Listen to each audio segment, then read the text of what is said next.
ಯಾವಾಗ ಏನು ಹೇಳಿ. ಇಲ್ಲ ಟ್ರೈ ಮಾಡ್ತಾ ಇದೀವಮ್ಮ, ಬಟ್ ನನಗೆ ಅದು ಕೇಳ್ತಾ ಇದ್ದೀನಿ ಯಾರು ಇದಾರ ಅಂತ ಹೇಳಮ್ಮ, ಬೇಕಾದ್ರೆ ಅವ್ರ ಜೊತೆ ಮಾತಾಡ್ತೀವಿ ಅಂತ ಹೇಳಿದ್ವಿ, ಬಟ್ ಹೇಳ್ತಿಲ್ಲ. ಯಾಕಂದ್ರೆ ಕರೆಕ್ಟಾಗಿ ಹೇಳಿದ್ರೆ ನಾವು ಫಾಲೋ ಅಪ್ ಮಾಡ್ಬೋದು. ವೇದದಲ್ಲಿ ಹೇಳಿದ್ರಲ್ಲ ನೀವಣ್ಣ, ಬಟ್ ಪ್ರಾಪರ್ ಆಗಿ ನೋಡ್ಬೇಕಮ್ಮ. ಯಾಕೆ ಅವ್ರ ಇದಕ್ಕೆ ಕರೆಕ್ಟಾಗಿ ನೋಡ್ಬೇಕು. ಎಸ್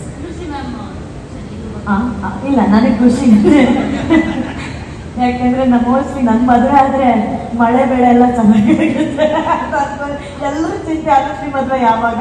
ಬಟ್ ಖಂಡಿತ ಮುಂದಿನ ವರ್ಷ ಆಗಲಿ ಅಂತ ನಾನೇ ಆಶಿಸ್ತೀನಿ. ನೆಕ್ಸ್ಟ್ ಇಯರ್ ಹಾಗೆ ಆಗ್ತೀನಿ, ಇದು ಪಕ್ಕ. ಹುಡುಗ ಸಿಕ್ಕಿದ್ರೆ ನೆಕ್ಸ್ಟ್ ಇಯರ್ ಆಗ್ತೀನಿ ಅಂತ ಹೇಳ್ತಿದ್ದೀನಿ ಅಷ್ಟೇ ಮೇಡಮ್. ಆಗ್ಬಿಡ್ತೀನಿ ಅಂತ ಇನ್ನು ಜಾಸ್ತಿ ಯೂಟ್ಯೂಬ್ ಅವ್ರನ್ನ ಕಾಯಿಸಲ್ಲ ನಾನು.